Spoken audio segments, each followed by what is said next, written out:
Gue ngerasa sebenarnya One UI itu adalah saving grace Samsung sih waktu pertama kali di announce. Keselarasan gitu ya. Banyak pakai sekarang OS bahasanya. Kalau yang Padahal basisnya masih Android. Jadi yang akan dilawan ini chip yang dipakai sama tabletnya guys. Beliau bukan sembarang beliau. Beliau bukan sembarang beliau. Kalau Apple kemarin bahasanya very demure, very mindful gitu ya. Gila nih gue dengerin lagu With You, gue sampai berasa Chris Brown nyanyi di samping gue. Kayak separationnya tuh lebih berasa gitu. Harapan gue buat S25 mungkin periskopnya ini diturunin ke seri-seri yang plusnya. Jadi S25 Plus dapat mungkin.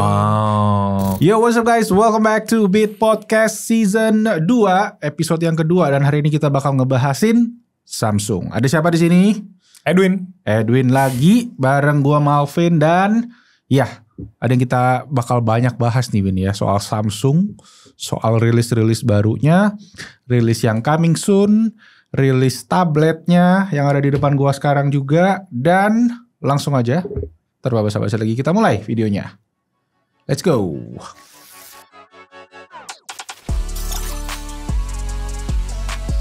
Langsung saja kita masuk ke yang pertama yang baru aja rilis kemarin, Edwin yang sempat ngeliput ya Win ya. Yes. Apa itu? S24 FE. Nah, udah dipegang juga sama Edwin karena nanti Edwin bakal review. So stay tune guys. Kalau belum subscribe ke bestni.tech. Gimana Win? Boleh dong spill gitu. Baru nyobain seharian sih sebenarnya, karena kemarin kan kemarin barangnya nyampe ya, baru kemarin nyampe. Tapi kemarin lagi di testing kamera sama Anes. Jadi gue baru pegang hari ini nih. Iya. Gue sempat lihat juga kemarin, makanya penasaran kan sama barangnya. Cuma gimana nih? Boleh dong. Singkat aja ya, yang gue ngerasa itu walaupun hardware-nya gak banyak berubah, tapi somehow kayak ngikutin bahasa desain Samsung tahun ini tuh yang kayak frame-nya lebih flat, kayak dari depan kelihatan lebih tipis. Terus dia kayak nyambung gitu ke belakang, kayak agak di curve-in dikit. Buat gue walaupun kecil tapi kayak sesuatu yang refine aja gitu. Dan bezelnya sih gue gak tahu, kayak waktu di sana di presentationnya dibahas 20% lebih kecil, dan walaupun masih kelihatan agak gede ya, tapi lebih kelihatan gak mencolok sih menurut gue. Cuma kemarin ada di komen yang pas gue ngeliput itu ada yang komen videonya ya. Iya, ini lucu sih, dia bilang A55 Ultra gitu dia bilang. A55 Ultra. Iya kayak. Gimana tapi ya? Memang soalnya gapnya jauh banget kali ya Win ya? Kayak dari A55 ke ini ya, kayak kosong gitu loh. Iya, terus kayak sebenarnya kan bodinya mirip gitu kan. Iya, semuanya sama kan ya. Dari kemarin si Billy juga sempat beli A15 katanya. Waktu gue lihat juga percis kayak sama semua gitu. Jadi kayak A15 ke A35 ke A55 ke ini S24 FE persis. Emang kelihatannya. Mereka kalau dibikin benar-benar mirip sama S-nya kayaknya nanti takut malah lebih laku FE series-nya kali dibanding flagship-nya. Itu dia. Cuma yang gua bingung sih sebenarnya dia punya specs juga nggak terlalu banyak improvement ya. Dia kan refresh ya pakai Exynos 2400E, which is kalau asumsi gua adalah Exynos 2400 yang di S24 cuma di underclock mungkin ya. Kita belum benchmarking main game dan segala macam. Cuma waktu di presentationnya Samsung tuh mereka big claims juga. Mereka bilang kayak CPU-nya naik hampir setengah dibanding sebelumnya. Dan di GPU-nya dibilang 2 kali lipat.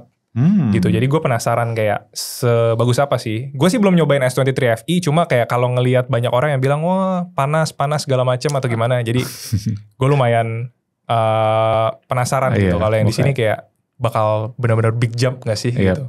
Makanya kita kemarin captionnya langsung Exynos ada mau skip gitu kan langsung kan. Padahal tenang guys, Samsung udah belajar kali ya bisa dibilang ya kan. Makanya mereka berani klaim improvementnya jauh. Tapi ya ditunggu di video reviewnya Edwin hasilnya nanti. Cuma ngomongin review ya, ngomongin HP di kelasnya S24 FE ini lagi rame nih. Karena di sampingnya tuh gue juga lihat ada yang baru tuh. Nah kalau ini kemarin gue yang nyicip kemarin, gue yang unboxing. Ada Xiaomi 14T Pro ya. Jadi yang 14T Pro ini bisa dibilang tahun ini masuk ke Indonesia ya. Dimana tahun lalu kan gak masuk ya. Dan 14T Pro sendiri kayaknya pada time video ini syuting sih belum rilis harganya ya. Cuma mungkin gue prediksi bakalan mirip nih sama S24 FE. Oke, kita coba tebak-tebakan. Menurut lo kira-kira 14T Pro keluarnya berapa? Wah, varian base-nya. Varian base ini kita yang 256 ya base-nya ya. 256. Gue sih prediksi di 8999. Oke. Ini S24 FE 9 ya? 9999. 9999. Nah, ya itu kalau Xiaomi berani ya. Soalnya kalau gue inget kan si 13T yang regular aja itu waktu itu tuh berapa? 6499 ya. Itu wah gila. Teger. Value king banget di mid-range. Iya, value king banget di angka 6 juta. Dan ini gue lihat memang lumayan banyak improvementnya ya. Bodinya metal, kameranya juga pakai sensor yang flagship. Terus ya secara keseluruhan juga menurut gue berasa lebih ada apa sih kesan flagshipnya gitu ya. Cuma yang 14T biasa sih yang gue belum pegang. Jadi kayak kalau ngeliat dari Pro sebelumnya biasanya dia mendekati angka segitu sih. Kan waktu itu kalau gak salah seri Pro pernah masuk ya 11T Pro kalau gak salah. 11T Pro terakhir ya. Jadi 12T Pro gak ada, 13T Pro juga gak ada. Cuma yang ini ya nanti kita bakal bikin video comparisonnya juga ya. Sama satu lagi nanti ada kandidatnya juga. Jadi stay tune juga guys. Untuk podcast ini kita bahas kulit-kulitnya sedikit dulu aja ya, spill sedikit dulu aja biar kalian juga pemanasan sama peperangan yang akan terjadi coming soon kayak gitu. Kalau menurut lu gimana Win so far? Lu kan banyak nyobain nih berapa hari ini ya? Iya kemarin sih malam gue sempat liatin karena Anes kemarin ngambil comparison foto buat 14T Pro sama S24 FE ini kayak emang lumayan apa ya neck to neck karena emang Leica punya color tuh bener-bener apa ya eye pleasing sih. Cuma signature ya dia. Di beberapa skenario tapi bisa tetap kelihatan kayak S24 tuh punya HDR tuh especially kalau lu langit ya. Selalu Samsung tuh kayak kelihatan birunya tuh cakep gitu ya nggak sih? Iya. Dan kalau ini kadang-kadang ya birunya nggak sebiru Samsung gitu loh yang which is dia ngejar natural gitu ya kadang ya. Sedangkan Samsung tuh bikin kontras. Yes. Ngejar kontras warnanya gitu. Apalagi yang lu udah cobain Win? Layarnya tuh. Iya, layar kan sebenarnya sama-sama ya. Kayaknya kalau nggak salah ini 144 Hz ya. Iya, 144 tapi ya. 120, 144 nggak berasa sih. Cuma ya bisa lihat kalau dari depan sih kelihatannya yang mana yang lebih flagship sih kelihatannya yang biasanya lebih tipis gitu ya. Yang ini masih tetap berasa agak gimana gitu. Kenapa ada garis yang agak tebal gitu ya? Iya gitu kan. Dari sebelumnya kan Samsung tuh S8, S9 kan curve panelnya. Gue kemarin sempet waktu lagi mandi lihat ada S6 Edge. Pertama kali Samsung keluarin panel yang curve. Itu bezelnya tipis banget. Terus tiba-tiba sekarang dia bikin layarnya flat, terus bezelnya tebel lagi. Kayak mundur gitu loh. Kayak kalau tebakan gue doang sih, kayaknya tuh mereka emang sengaja ya, mereka harus diferensiasi antara mid range sama flagshipnya gak sih? Soalnya gue tuh dari dulu pakai S20 FE, terus gue loncat ke S21 FE, itu bezelnya masih tipis. Dan gue ingat kalau gak salah ada YouTuber yang bilang di Amerika S20 FE itu bener-bener laris banget sampai to the point yang justru flagshipnya tuh jadi nggak laku gara-gara FE-nya terlalu gitu. Sebagus itu looknya. Terlalu OP ya. Iya makanya ya udahlah. Overpowered jadi dikasih bikin spek yang kayak flagship tapi bezelnya ini jangan flagship gitu. Iya. Oh ternyata lu sebelumnya juga FE user juga Win? Iya, gue S20 FE, S21 FE itu gue pakai sama ya biasa gue kalau Android sih selalu beli mid range yang value for money lah gitu. Fan editionnya ya, fan editionnya Samsung nih ya. Karena budgetnya nggak ada buat beli flagshipnya, habis buat iPhone flagship aja. waduh, ternyata duitnya di-spendnya buat iPhone guys. Samsungnya yang FE aja udah cukup. Tapi kalau sekarang gimana Win? Setelah lu coba lagi balik, berarti lu pertama kali lagi nih ya pakai FE lagi ya, walaupun baru sebentar. Yes. Kalau ditanya deh secara OS, secara user experience dibanding sama ya Xiaomi lah atau yang lain yang lu pernah coba. Itu dia gak sih kayak gue tuh selalu dari dulu tuh bolak-balik antara Xiaomi, Samsung. Oh iya, Samsung. dia juga pakai 13T sebelumnya. Gue pakai 13T, yes. 12T juga pakai sama 10T dulu zaman. Oke, masih Snapdragon gak tuh? Kalau nggak salah. Iya, dulu Snapdragon 8 berapa? Iya, yang 10T itu salah satu yang layarnya aja yang IPS tapi benar-benar sisanya gila banget. Speknya gila, dia tampolin full. Dan ya gue penikmat keduanya, cuma kayak otak gue selalu kayak bilangnya Xiaomi karena gue ngerasa value for money, tapi kayak hati gue selalu balik ke Samsung karena One UI-nya sih. One UI ya. Apa Win yang kalau lu bisa definisiin satu dari One UI? Menurut gua experience-nya tuh benar-benar nyatu antara hardware sama software karena contohnya gini sih, ini simple banget tapi kayak Lu lebih suka pakai 3 button navigation atau yang swipe navigation? Gue 3 button. 3 button. Yes. Oke, gue suka yang swipe gitu. Swipe, Jadi biasanya kan kita swipe dari samping gitu ya. Dan gue berasa di Samsung tuh benar-benar software tuh dipikirin banget gitu, kayak apa yang lu lihat, apa yang lu denger, sama apa yang lu rasa dari haptic gitu. Karena contoh misalnya kita kayak back button gitu ya. Itu tuh kayak misalnya dari sini waktu dia mulai Swipe keluar dikit, begitu dia pop gitu, lu bisa berasain di hapticnya gitu kan. Oh, oke. Dan menurut gue itu kayak experience yang, itu tuh berasa banget. Kayak iPhone juga sebenarnya build that kind of experience dari OS-nya gitu kan. Betul. Dan dari ikonnya, dari typografinya, benar-benar rasanya tuh semuanya singular sinkron gitu loh. Makanya kayak gue ngerasa sebenarnya One UI itu adalah saving grace Samsung sih waktu pertama kali di announce di, kalau nggak salah, S10 ya kalau nggak salah tuh. Pertama S10 kali ya 2000 One UI itu 2018 ya, 2019 gitu. Iya.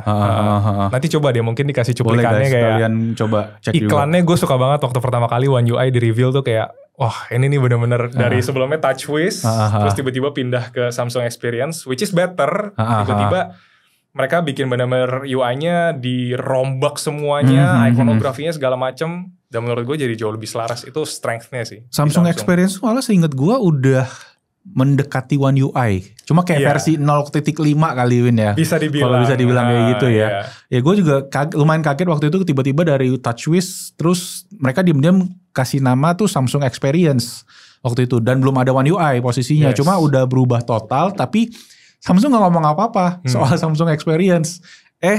Waktu One UI memang waktu kayak gongnya lah istilahnya gitu ya, kayak nih semua kayak all new, tampilannya modern, terus kayak pertama kali ada dark mode seingat gue juga itu, jadi kayak secara tampilan overall tuh cantik gitu loh kayak jadinya. Dan juga kalau nggak salah waktu itu mereka juga ngerombak penamaan dari seri-seri A mereka, Vin. Oh gitu. Kalau nggak salah itu juga pertama kali waktu mereka kan sebelumnya pakai A6, A8, tahun berapa? Yes. Tahun itu tuh mereka ubah jadi disimplify jadi A50, A70 gitu kan. Kayak lebih rapi aja nggak sih Samsung tuh setelah itu periode itu menurut gue. Ngomongin One UI sendiri, gue kan pakai Fold sekarang. Dan sebelumnya kan kita pakai yang Vivo waktu itu, Vivo X Fold 3 Pro yang mana pakai Vantage OS. Dan itu belum di-upgrade, emang sekarang Vivo tuh udah ada UI yang baru tapi masih di China. Tapi memang pas gue balik lagi pakai ke Fold tuh kayak gue ngerasa something yang hilang dari diri gue tuh ada lagi gitu loh, kayak nyaman. Senyaman itu gitu kan sama si UI-nya. Walaupun gue kalau disuruh jelasin mungkin gue agak challenging sih menurut gue, karena ini ya tadi lebih ke keselarasan gitu ya. Kayak lu ngerasa dari apa yang lu alamin di HP itu tuh ketika lu pencet ke WhatsApp, dari animasinya, lu perpindahan aplikasi, lu setting semua tuh kayak make sense gitu ya di One UI. Sedangkan di Vivo kayak kemarin ya walaupun dari segi hardware Vivo bagus banget, tapi softwarenya menurut gue jadi challenge karena dia plain banget. Kayak polosan aja dari segi fontnya, kayak spacingnya kebanyakan, kayak hal-hal kecil kayak gitu sih menurut gue yang memang di Samsung ada ngasih feeling yang premium juga kali ya jadinya ya. Karena selaras ya. Karena selaras tadi gitu ya. Kalau Apple kemarin bahasanya very demure, very mindful gitu ya. Nah kalau di Samsung juga ya gitu sih, bisa dibilang secara mereka di One UI sih ya, kick off-nya ya, kayak jadi fokus banget sama software. Dan ya sampai sekarang ya bisa dibilang ini Android yang gue berani bilang ini paling nyaman sih untuk dipakai gitu. Ya Xiaomi walaupun demikian juga mereka tidak menyerah. Sekarang ada HyperOS juga kan yang bikin ya kesannya ada sedikit improvement daripada si sebelumnya MIUI ya. Iya. Tapi tetap aja. Sebenarnya dari segi UI tuh MIUI sama HyperOS tuh nggak gitu banyak beda nggak sih? Secara tampilan-tampilan ikonografinya tetap sama segala macam. Cuma mungkin mereka kayaknya waktu itu emang pengen nge-rebranding aja nggak sih supaya OS ini adalah OS yang bisa dibilang sentral untuk segala macam hardware mereka yang sekarang udah masuk ke mobil juga kan gitu. Oh betul, ekosistem ya jadinya ya, biar satu kesatuan gitu kan jadinya ya. Dan iya gue juga bingung mereka banyak pakai sekarang OS bahasanya. Kalau yang padahal basisnya masih Android. Basisnya masih Android tapi bilangnya OS gitu kan, kayak terutama pabrikan China sih. Ya kayak Xiaomi, Vivo tuh kalau nggak salah gue lupa namanya apa ya. Apa sih yang kalau di China tuh? Gue coba cek deh. Origin. Ya, Origin OS. Yes, namanya Origin OS ya. Kalau Vivo ternyata di China, sama kayak Oppo. Kalau Oppo kan memang udah Color OS ya. Udah sempet ganti. Xiaomi Hyper OS, apalagi Huawei dengan nggak tahu. Gue jadi lupa. Kalau Huawei apa sekarang namanya? Harmony OS. Yes. Ya, jadi semua dibikin serba OS. Cuma Samsung yang sisa One UI. Mereka mungkin ngikutin iPhone kali ya, karena ada iOS gitu kan. Dan emang sebenarnya memang UI sih, karena kan skin ya, dari skin Android. Doang kan gitu kan, secara keseluruhan gitu sebenarnya. Tapi ya balik lagi ya, One UI. Good job ya, harus kita bilang kasih Samsung. Mungkin kalau kalian sama, mungkin yang udah coba ke beberapa brand-brand lain, sekali cobain Samsung gitu ya. Atau ya sekali cobain iPhone. Ya kurang lebih experience-nya sama sih harus dibilang. Cuma gue kalau ngomongin Samsung sama iPhone, Win, menurut lu sendiri bagaimana sih sekarang ini? Bagaimananya tuh luas ya. Bagaimana secara UI-nya deh? Oke. Gue maksudnya karena mungkin gue juga nggak pakai tabletnya Samsung, sama nggak pakai Samsung juga mungkin laptopnya kan masih pakai Windows ya, OS sendiri. Jadi kayak lu nggak gitu bisa lihat interaksi dia terhadap device-device yang lain di luar kayak Watch dan Samsung Buds, which is itu aja sebenarnya menurut gue experience-nya bagus banget di ketiga device yang satu ekosistem itu gitu. Dan sekarang menurut gue udah maturity-nya, maksudnya secara jadi jarang bug dan segala macam, polishness-nya lumayan mirip gitu. Walaupun ya emang Apple somehow gue masih nggak tahu kenapa masih agak di depan gitu ya. Tapi not far. Sangat-sangat sedikit tipis gitu. Kalau menurut gue justru karena as simple as ini masih under Android, Win. Jadi ada gap yang ya walaupun si Samsung udah maksimalin banget segala optimalisasi, animationnya yang sudah super smooth, integrasinya semua juga udah bagus. Cuma kehalangnya karena Androidnya ini sih gue bilang justru. Ada pagar yang dia gak bisa lewatin. Betul, ada pagar yang dia udah sampai mentok nih. Gue cuma bisa segini potensinya gitu. Jadi kalau Apple ya karena dia udah literally bikin semua dari nol di mereka sendiri, ya mereka bisa dapat hal-hal kecil-kecil itu yang gap-gap yang gak bisa kita lihat sebenarnya gitu. Gue soalnya lagi agak sering baca lagi kan di komen-komen gitu kan soal mereka selalu ngaduin si Samsung sama iPhone gitu ujung-ujungnya. Terutama ketika Samsung tadi ngeluarin fitur yang si S6 Edge waktu pertama kali ada layar curve. Layar curve-nya bisa buat nongolin notifikasi, bisa buat ada LED gitu kan. Cuma semakin kesini banyak fitur yang sebenarnya dihilang-hilangin gitu. Dimana di iPhone mulai ditambah-tambahin fiturnya gitu. Jadi gue kayak ngelihat iPhone sekarang sebenarnya nyari market buat dari pengguna Android. Sedangkan yang pengguna Android pengen mancing pengguna iOS kayak Samsung nih dengan Z Fold, Z Flip. Pengen maksa mereka buat pindah dari iPhone ke Android kayak gitu. Jadi secara filosofi ya. Iya, filosofinya gitu kayak beda gitu guys. Mungkin kalau gue mau nambahin yang menarik, gue juga kayak ngerasa dari lu kayak kalau dulu kan kita suka ngeliat Samsung tuh pokoknya at the forefront of innovation gitu kan. Pokoknya mereka cobain aja semua. Kalau misalnya gagal tinggal udah take out. Kalau Apple tuh ibaratnya gue tunggu dulu yang lain, lihat oh ini works nih, gue bikin versi yang terbaiknya kayak gini dari implementasi versi polishnya banget gitu ya. Tapi kayaknya sekarang malah Apple jadi lumayan kayak wah kayaknya gue harus kayak nambahin sesuatu yang mungkin kadang-kadang ya belum tentu useful banget gitu. Kalau pandangan lu gimana buat kamera buttonnya gitu? Kamera kontrol ya. Kamera kontrol. Itu yang jujur sih gue ngelihat in some case itu cocok buat konten kreator. Tapi that's it gitu loh. Buat orang penggunaan sehari-hari gue ngerasa gue sendiri sampai sekarang udah nyaman dengan shortcut kamera. Lu swipe ke kanan udah kamera. Atau lu bisa pakai shortcut yang kanan bawah kamera. Walaupun sekarang bisa diganti.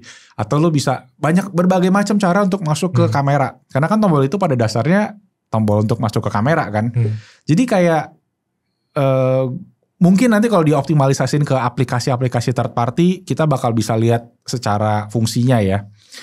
Cuma gue sendiri ngerasa jadinya kayak gitu, kayak perlu nggak perlu, cuma literally biar ada diferensiasi aja sama sebelumnya gitu kan. Walaupun ya orang-orang pasti akan kalau ada hal baru di iPhone tuh selalu jadi hype gitu loh. Walaupun gimmick ya. Walaupun gimmick. Iya. Dan sama halnya kayak di iPad Pro gitu. Sekarang gue ada pakai iPad Pro yang M4, mereka kayak ngebikin pakai chipset M4. Tapi OS-nya masih iPad OS. Terus ngapain? Ini buat apa nih? Gitu. Jadi use case-nya tuh sedikit banget. Kayak buat orang-orang yang bikin animasi heavy lifting di animation doang nih. Terus emang yang bikin animasi berapa banyak sih? Gitu loh. Sama kayak ya iPhone, lu konten kreator memang rata-rata pakai iPhone sih. Cuma ya kalau dihitung berapa persentase gitu kan. Jadi kayak literally bener kayak lu bilang, masukin aja fiturnya sekarang gitu. Kayak gue sekarang pakai control centernya bisa diganti-ganti kan. Jadi gue kayak modif kayak gini nih. Kayak ini lu bisa pindah. Kayak jadi bisa digeser-geser sana sini. Setelah gue pindah, gue jadi bingung. Lah kemarin kayaknya tombolnya biasa di sini gitu kan. Lu kan udah biasa gitu. Sebelumnya kan selalu dikunci layoutnya seperti itu kan. Giliran Apple kasih freedom, lu malah kelabakan. Iya kayak udahlah balikin asal lagi lah kayak gitu. Jadi sama ya kurang lebih perubahan itu ya selalu akan jadi challenging. Cuma kalau nggak berubah juga mereka mungkin butuh orang baru lagi. Itu kan user-user baru yang sebelumnya di Android. Karena gue suka baca di komen. Orang-orang nggak betah, yang pakai Android nggak betah pindah ke iPhone karena mereka terbatas. Di situ. Dalam what sense, sorry? Dari dalam Android kayak kustomisasi kayak aplikasi bisa taruh di mana, notifikasi control center bisa diatur-atur, WiFi di sini. Oh ini dari iOS pindah ke dari Android pindah ke Apple. Orang yang sebelumnya pakai Android pindah ke Apple nih. Nah, mereka pada ngeluh itu. Mereka pada ngeluh. Iya. Gitu. Jadi kayak gue gak bisa, gue males lah gue balik lagi aja ke Android. Nah mungkin Apple ngelihat ke situ. Tapi buat kita yang udah biasa dari dulu, ini tuh fitur yang aneh banget gitu. Nah kayak salah satu lagi aplikasi Photos di iOS 18. Itu banyak banget yang ngeributin. Yeah. Menurut lu gimana?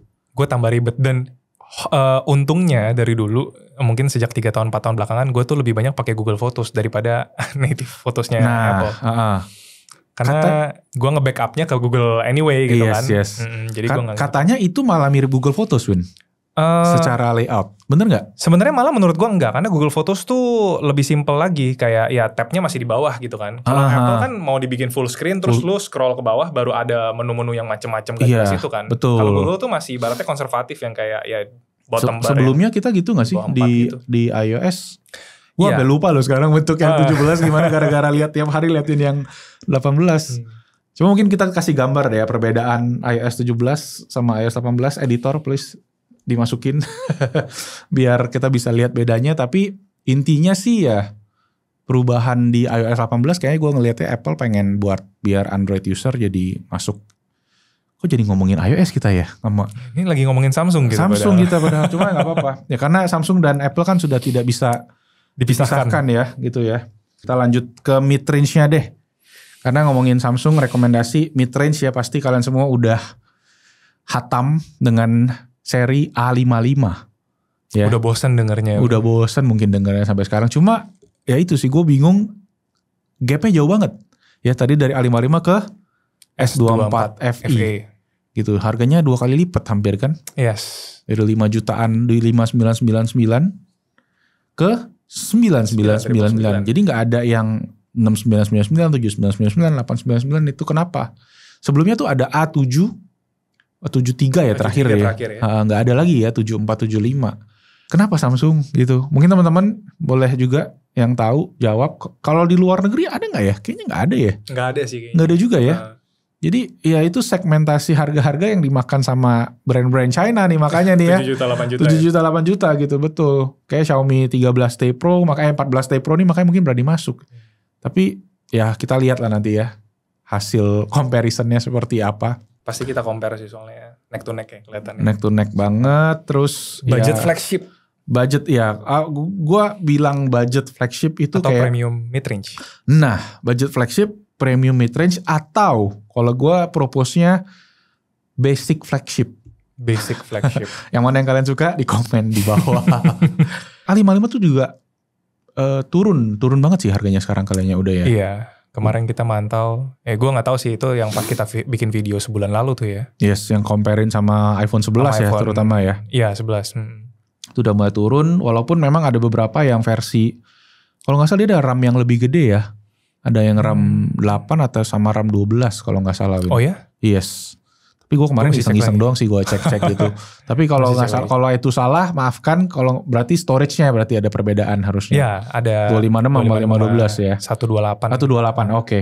Yes. Jadi mid range Samsung boleh dibikin lebih seru lagi. Karena gue inget banget waktu itu Samsung yang kameranya bisa muter kan. Oh gila. Gue bahkan udah lupa kalau tuh. Iya. Iya ya. Gitu jadi A8 apa tuh ya waktu itu ya? A80 bener. 80. Iya jadi ada A70 ada A80 waktu itu. Cuma 70 8 berarti 70 sama 80 gak dilanjutin nih. Kenapa Samsung? Berarti gak laku. Berarti volumenya mungkin kecil. Volumenya kecil. Soalnya menurut gue lebih make sense. Memang maksudnya langkah Samsung waktu dia merge antara A54 sama A74 berikutnya jadi A55 doang adalah mungkin ukuran layarnya mereka ambil jadi tengah-tengah gitu ya. Yes. Jadi A54 mungkin kekecilan, A74 kegedean, jadi mereka ambil A55. Dan make sense memang kalau mereka nggak terlalu banyak SKU, Vin, itu juga secara logistik lebih bagus. Karena lu bayangin dua produk, misalnya dua base storage yang berbeda. SKU-nya lagi, warnanya aja misalnya ada 5, itu udah 10 SKU, men. Yes. Ya, penghematan dari sisi mereka ya. Yes. Dan kalau ngomongin ini juga secara SKU penghematan, desainnya pun juga hemat. Gitu-gitu doang kan. Ganti-ganti dikit doang ya. Udah tapi kayak, it works. Kelihatan mewah gitu ya. Semua ya pada setuju kan pasti kan kalau desainnya Samsung sekarang tuh cakep gitu. Dan walaupun ya dari yang versi paling terjangkau sampai yang versi flagshipnya desainnya mirip, ya seneng-seneng aja tuh orang gitu kan. Lucunya itu kan, yang flagship jadi marah-marah gara-gara yang murah-murah pada mirip dia. Betul. Tapi yang murah-murah jadi pada, sekarang punya gue ibaratnya cosplay jadi flagship loh gitu kan. Dan yang beli yang murah lebih banyak daripada yang beli yang mahal. Jadi suara kalian yang beli yang mahal tidak terdengar gitu kali. Cuma ya good strategi lah. Tadi yang Edwin, ya itu sih secara bisnisnya udah masuk gitu ya jadi ya. Well, berarti Samsung sudah dewasa, tidak cuma sekedar fitur, tapi sekarang juga udah ke keseluruhan gitu. Nah kalau ngomongin next-nya rilis S25, apa harapan lu untuk S25? Gue kan kemarin memang nyobainnya Ultra ya, S24 kan? Ultra. Terus ada this one. Ini yang gue kemarin S Pen-nya nyangkut. Ini ya, bukan yang sebelumnya ya? Bukan yang ini. Ini gila loh, sampai 11 juta view itu. Iya makanya. Udah nyangkut S Pen-nya gara-gara dicolokin S Pen S23. Tapi masih aman sih sampai sekarang. Gak ada masalah. Lo ada ngecekin rumornya gak? Soalnya kalau gue lihat katanya ntar bakal dibikin sedikit rounded ya. Oh rounded ya? Sedikit, jadi gak benar-benar. I know, kayak si Fold gitu. soalnya nanti bakalan. Nih, jadi curvature-nya kayaknya bakalan gini nih. Kalau kalian lihat ya. Tajam ya. Gak terlalu tajam. Kalau ini kan dia garis. Kalau ini nanti dia belok jadinya kayak gitu. Mungkin bisa dibilang. Ya kurang lebih banyak leaks-nya udah beredar. Cuma gue penasaran waktunya sih sebenarnya gitu. Apakah akan lebih cepat lagi rilisnya gitu. Soalnya kalau kita cek di website, gue ada dapat source dari Phone Arena. Itu mereka tuh rilisnya semakin dari seri S22. Oh S20 tuh Februari, S21 Januari, S22 Februari, S23 Februari, S24 Januari. Gitu, Januari 17 pertengahan Januari. Dengan market rilisnya di akhir Januari terakhir yang si S24. Gosipnya sih katanya bakal lebih cepet lagi guys. Cuma tebakan lu gimana? Gue pengennya sih Desember gitu ya. Biasa kan seru gitu kalau gadgetnya dirilis Desember gitu. Walaupun kayaknya bit impossible melihat karena katanya Samsung tuh suka ikut CES. Okay. Nah CES itu juga biasanya di waktu-waktu ini Q4 yang mana mereka biasa rilis ya beberapa hal gitu, nggak rilis HP tapi. Jadi secara culture berarti dari 6 tahun terakhir nih ya, 5 tahun terakhir mereka maunya di awal tahun.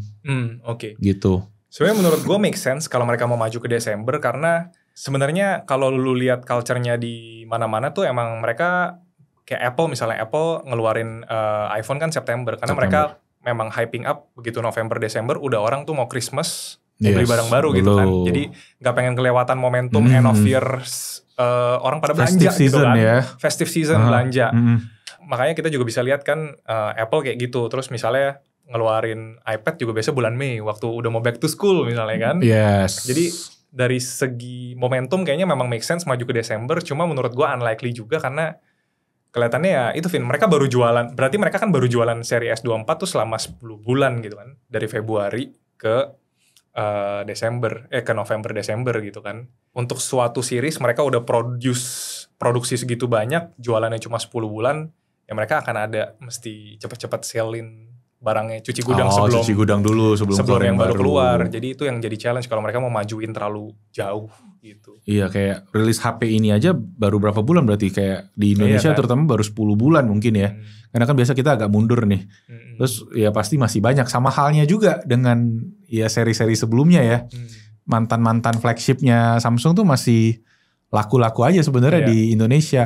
Cuma kalau kita lihat yang si S24 ini sih nggak tahu sih, kalau gue ngelihatnya bakal berubah bentuk doang paling, Win, kayak tadi. Berubah bentuk doang. Iya, dari segi modul kamera tuh Samsung masih satu-satunya yang 4 kamera ya dia ya totalnya ya. Jadi telenya ada 2.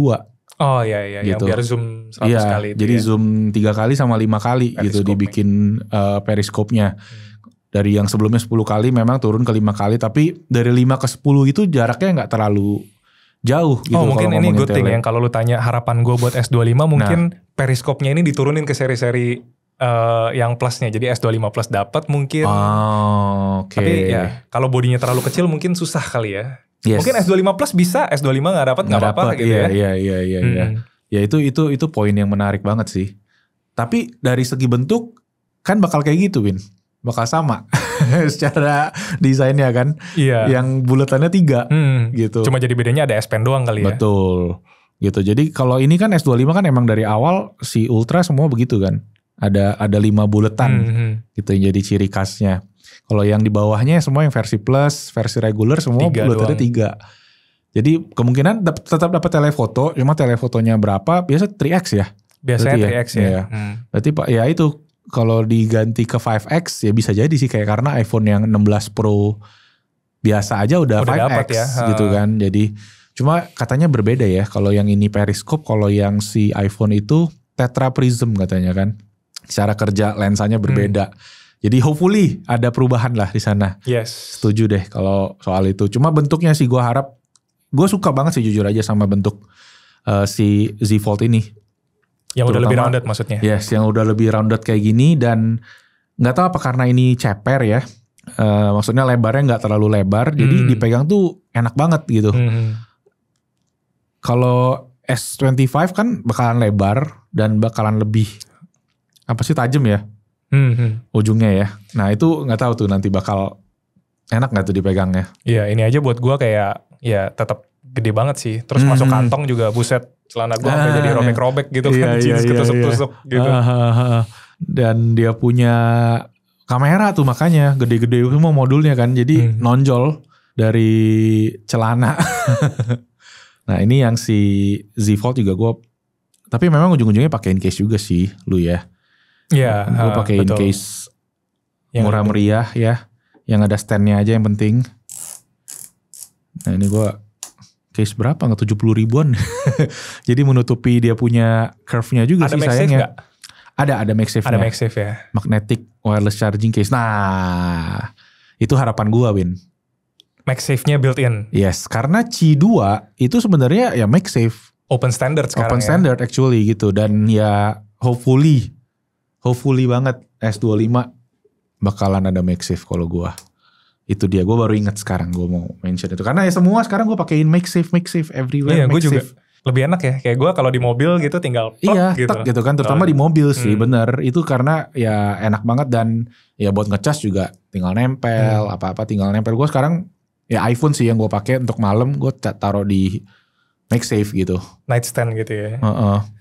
Jadi nightstand plus ada si jamnya juga kan sama lain-lain gitu. Ya hopefully Samsung juga mengimplement hal yang sama. Cuma paling di kamera sih, kameranya udah bagus, mungkin bisa masukin kayak lock shooting gitu.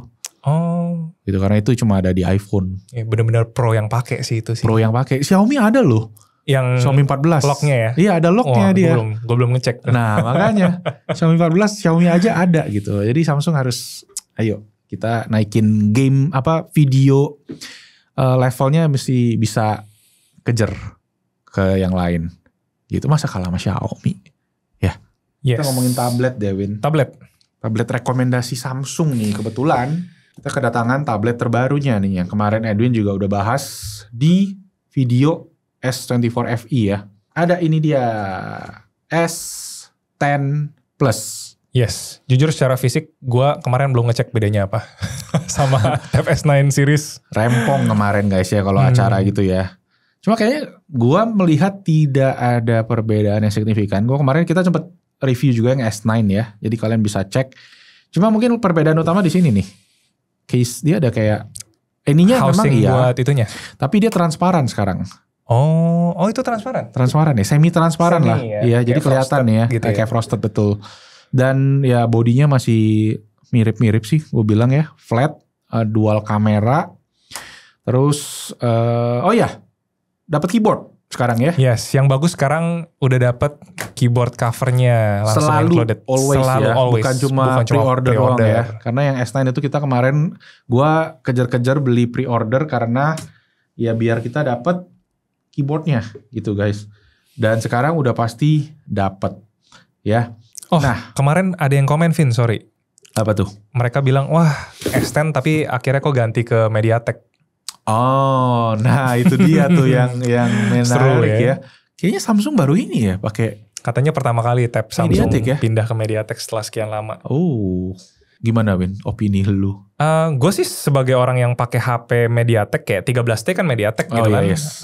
Gue ngeliatnya justru kalau Snapdragon kan kayaknya pengen jor-joran terus kayak high numbers, high performance. Kayaknya MediaTek tuh justru kayak lebih santai-santai yang kayak nggak apa-apa deh gue nggak yang paling kenceng, tapi gue tuh performance-nya stabil gitu.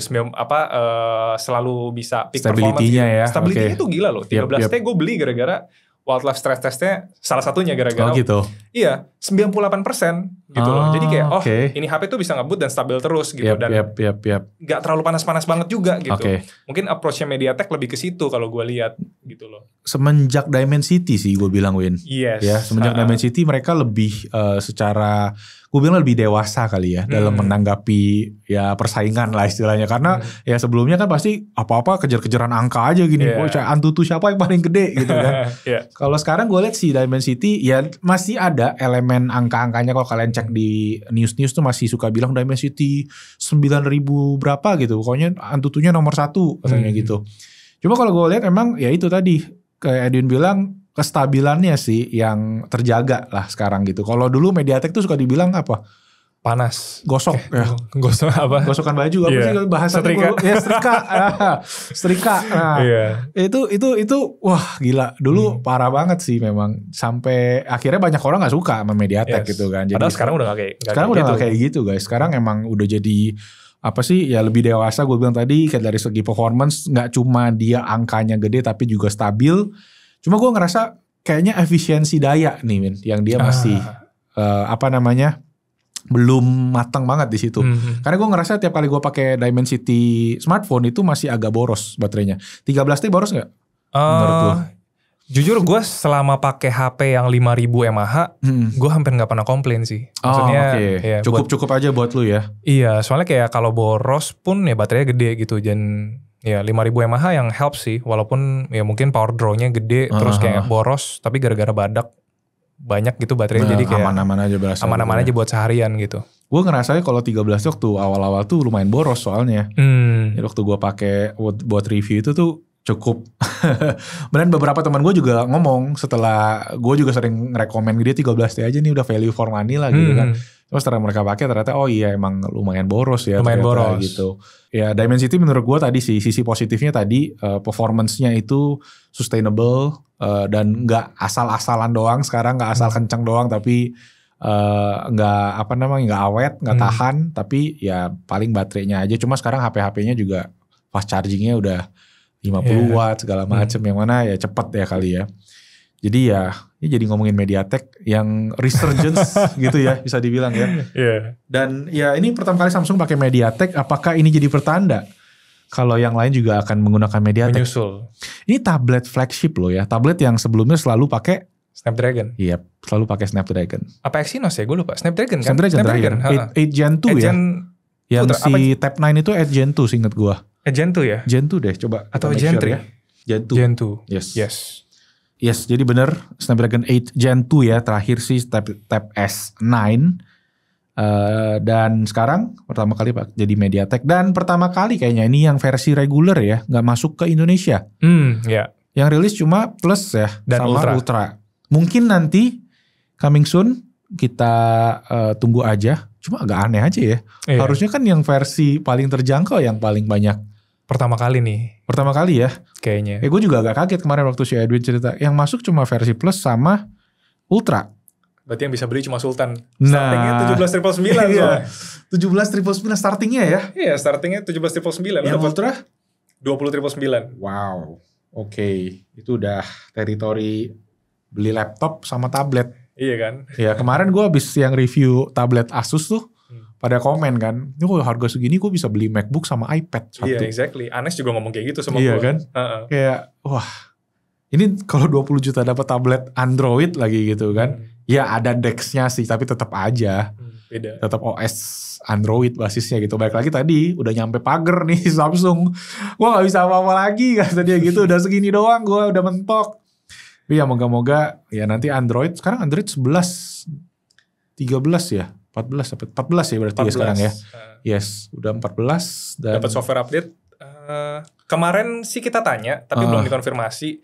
Mungkin 7 tahun, tapi yang udah pasti kan dari Tab S9 itu 4 tahun ya kalau nggak salah. Yes, ini kalau dari yang si HP sih 7 tahun dia bilang 7 ya. 7 tahun. Cuma tablet kita belum bisa pastiin ya. Kita konfirmasi sama Samsung. Ini MediaTek berapa Win? 9300 plus. Plus ya, berarti sama dong dengan yang di Xiaomi 14T Pro. Iya. Jadi yang akan dilawan ini chip yang dipakai sama tabletnya guys. Beliau bukan sembarang beliau. Beliau bukan sembarang beliau. Wah seru sih ini ya. Kalian harus stay tune sih sampai akhir tahun nih karena peperangan yang menarik ya untuk kelas-kelas tadi basic flagship atau budget flagship. Terus di tablet juga, tablet sekarang ada tablet Android yang ngisi cuma Samsung doang ya yang di segmen ini ya. Di segmen flagship. Yes. Ya, kalau Xiaomi kan paling mahal ada yang 6S Pro. 6S Pro ya. Itu pun harganya 7.999. Masih di bawah 10 juta. Cuma kalau Samsung sendiri, kita udah pernah bikin juga sih videonya guys untuk rekomendasi dari yang affordable sampai ke yang mehong ya. Tapi kalau kita ngulang lagi sedikit, mungkin gue bisa share yang affordable 2-3 jutaan itu ada tablet Tab A9 atau A9 Plus. Tapi A9 Plus lebih bagus secara specs overall. Kemudian yang mid range itu ada Tab S6 Lite ya, itu di harga 4 jutaan. Tapi ada yang lebih menarik sebenarnya itu Tab S9 FE yang harganya 6 jutaan. Jadi nambah sedikit. Cuma Tab S9 pas gue cek ternyata S6 Lite ada DeX, Tab S9 belum ada DeX. Nah, itu dia. Kalau memang sebagian kecil orang yang pakai DeX mementingkan itu ya, berarti S6 Lite jawabannya kalau buat mid range. Yes, walaupun secara performance kayaknya tetap S9 FE lebih. S9 FE sebenarnya bedanya sedikit Vin. Pas gue cek, gue cukup kaget karena S6 Lite ini S6 Lite ini kan baru di refresh 2024. Itu pakai Exynos 1280 dan S9 FE itu pakai penerusnya yang 1380. Yes. Jadi secara segmen masih sama, cuma lebih baru dikit aja. Oh, oke. Ya, jadi better S6 S6 Lite aja ya. Tergantung sih, beda sejuta ya, buat prosesor lebih baru sama layar 90 Hz. Oh, udah 90 Hz juga S9 FE. Dan S9 FE juga sebenarnya ada yang plusnya. Sedangkan Tab S6 cuma yang itu doang. Jadi, sama ada keyboard cover official Samsung. Oh ya udah bisa langsung jadi ala. Maksudnya kalau S6 Lite tuh kalau nggak salah Samsung nggak bikinin. Keyboard jadi cover, kita bisa beli yang Bluetooth, iya third party gitu. Ya. Kalau yang flagship tabletnya Samsung ya andalannya ini, atau menurut gua ya beli yang tahun lalu. Yes. Tab S9. Lebih masuk akal beli ya, yang tahun harganya lalu. Sekarang udah lumayan turun sih. Kita terakhir cek di 10 jutaan ya. Jadi bisa kalian pilih-pilih karena jauh banget.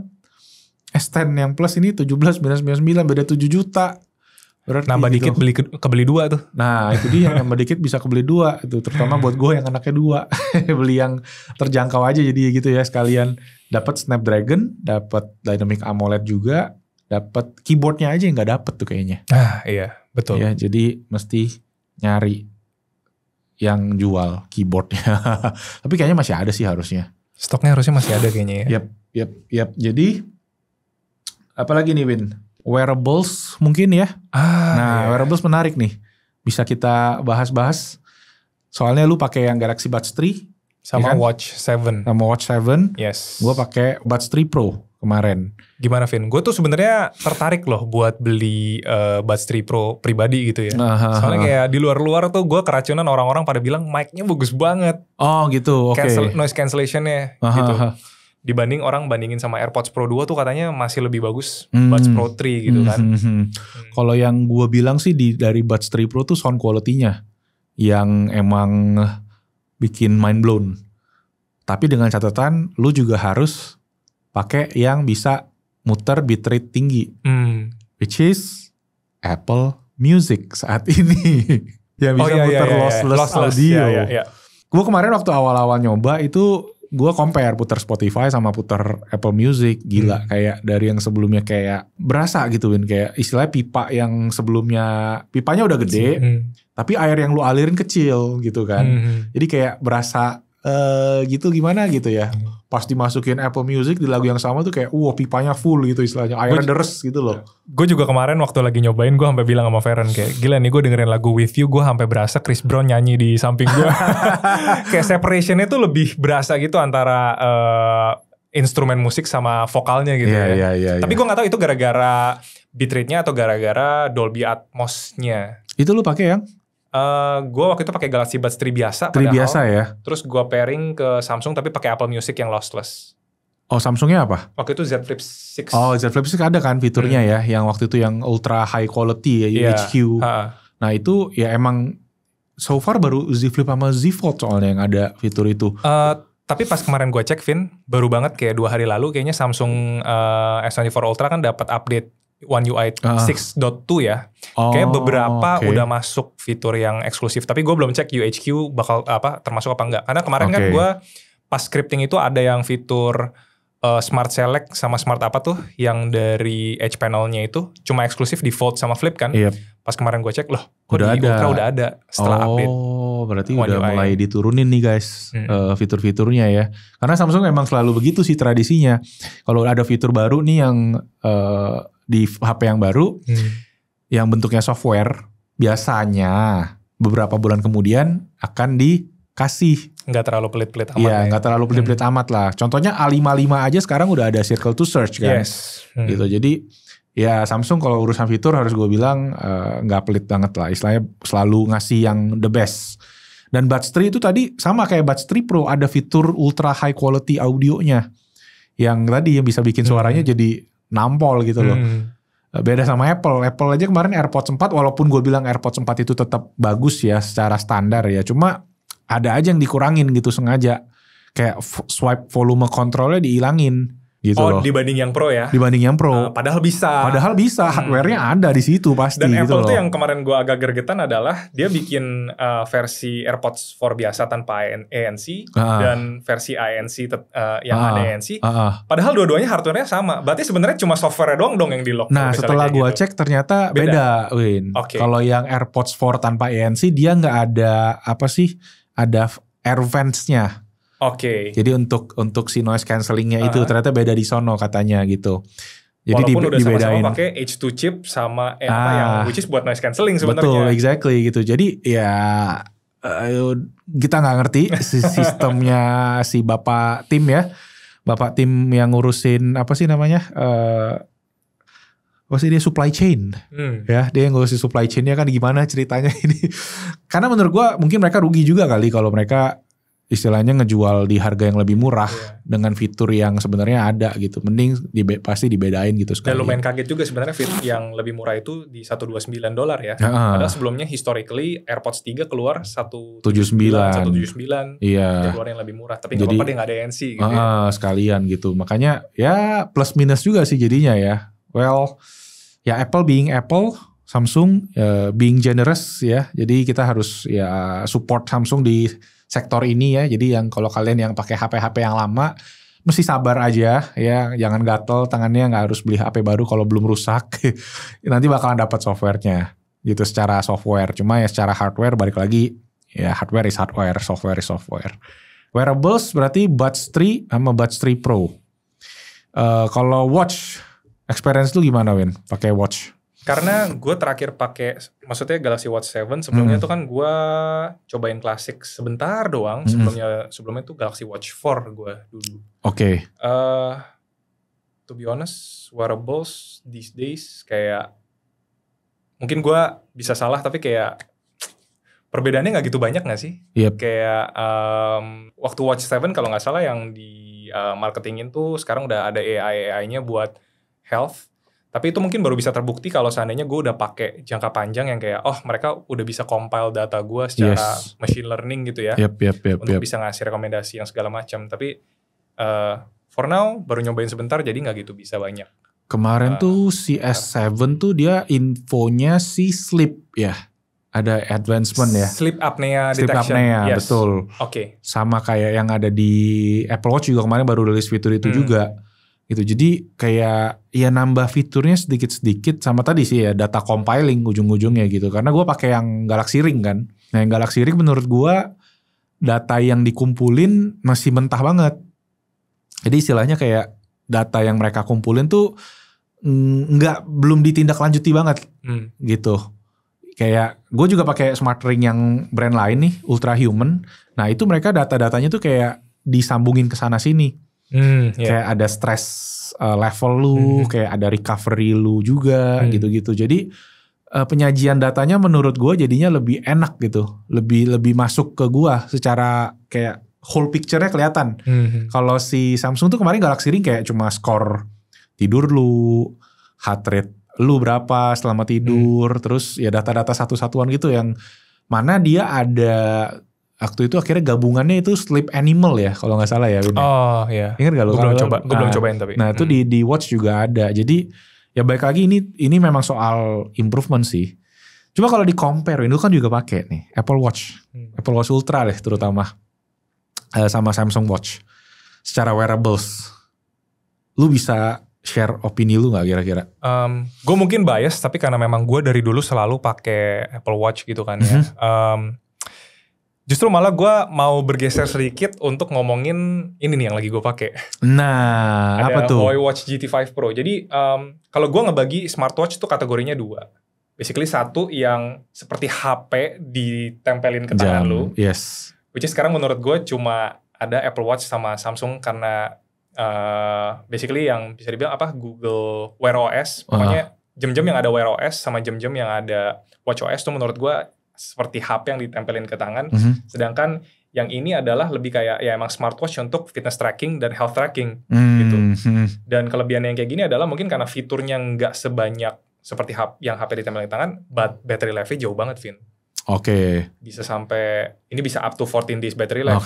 Tapi gue sih waktu selama AOD on terus segala macam kayaknya lebih deket ke 5 hari, 6 hari gitu. Oke. Setengahnya ya jadi ya. Dan selalu pakai, mungkin gini ya, kalau Apple Watch itu yang bikin gue nyaman adalah emang berasa seperti phone on your wrist. Kayak misalnya perpanjangan HP lu lah gitu ya. Karena gue bisa masukin fitur-fitur dari App Store ke sini. Misalnya contoh, gue seneng kalau lagi di mall denger lagu yang gue suka. Shazam dari Apple Watch. Gue gak bisa lakuin itu gue gak tahu kalau Watch 7 gue belum coba. Tapi kayak di sini gak ada. Gak ada ya. Oke.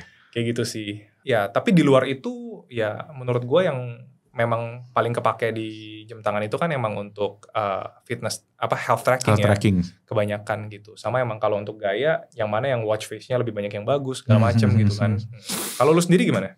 Kalau gua sendiri so far memang gua ya balik lagi gua bias mungkin ya karena gua mostly pakai Apple Watch. Gua sempat coba beberapa kali smartwatch.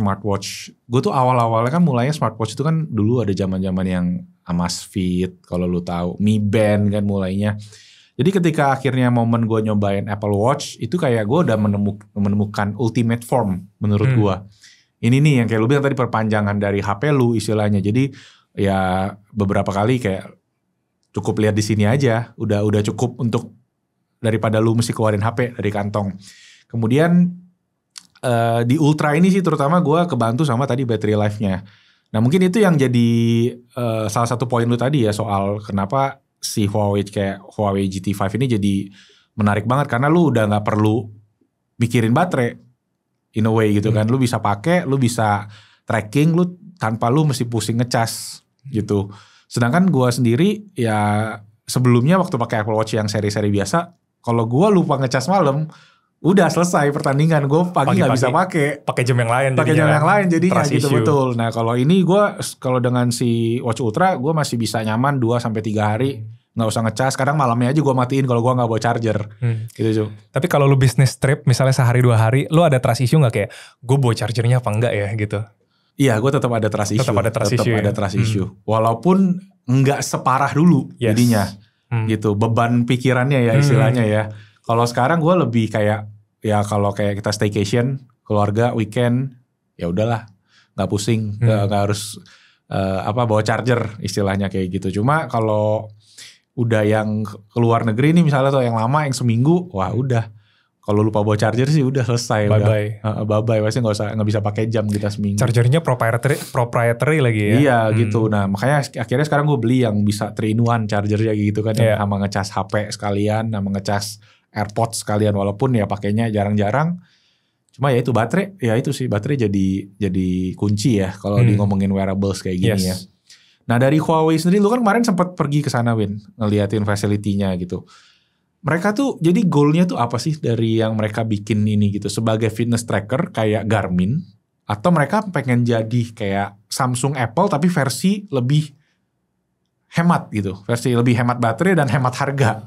Wah kalau itu gitu. Mungkin mesti tanya sama Huawei-nya langsung. Nah kalau lu lihat dari gitu kan lu dapat banyak insight tuh. Ya, yang gue lihat kemarin kan mereka keluarin 3 tier ya. Oh iya. GT5. Gue gak tahu, gue udah boleh ngomong ini. Oh iya tuh. Kayaknya udah deh. Soalnya iklannya udah di mana-mana juga yang Ultimate. 5 Pro sama Ultimate. Yang 5 of course itu yang paling murah dan akan accessible untuk banyak orang gitu kan. Yang Pro itu ya sebenarnya. Ini yang Pro, Win? Ini yang Pro. Oke. Gue juga agak kaget kayak ini yang Pro ya ternyata. Soalnya gue pikir ini yang biasa. Yang GT4 kan waktu itu yang Pro, if I'm not mistaken, Pro itu nggak masuk ke apa masuk ya? Kayaknya gak masuk. Kayaknya cuma Ultimate gak sih? Gue kemarin sempat lihat. Ultimate sama yang biasa. Betul. Sekarang jadi ada 3. Biasa, Pro sama Ultimate. Oh gitu kan. Oke. Mereka tuh ada segmentasinya juga Vin. Dan yang Ultimate sih keren banget sih. Menurut gue watch-nya Huawei itu pengen dikasih lihat adalah ini tuh jam tangan yang desainnya masih jam tangan klasik analog. Mereka not trying to look like smartwatch. Yep. Buat orang yang masih suka, gue suka jam tangan. Karena ini sporty gitu ya. Lu jam tangan yang sport yang analog tuh ya kurang lebih bentuknya kayak gini gitu kan. Yep. Dan mereka lebih pengen yang kayak lu mau look yang kayak gitu tapi ada fitur smart watch yang bisa buat health tracking, this is it for you. Cuma mungkin segmentasi yang gue lihat beda banget kemarin adalah kalau yang Pro itu memang seperti kayak mau Ultra, tapi belum seperti Ultra karena dia bisa ada yang lebih dalam lagi kalau nyelam segala macam, dan yang Ultimate tuh udah lebih benar-benar yang bahkan mereka punya bahan tuh kalau nggak salah anti korosi buat air laut kalau nggak salah, gue lupa. Iya. Dan ada fitur yang kayak golf itu Vin kemarin yang pas gue cobain.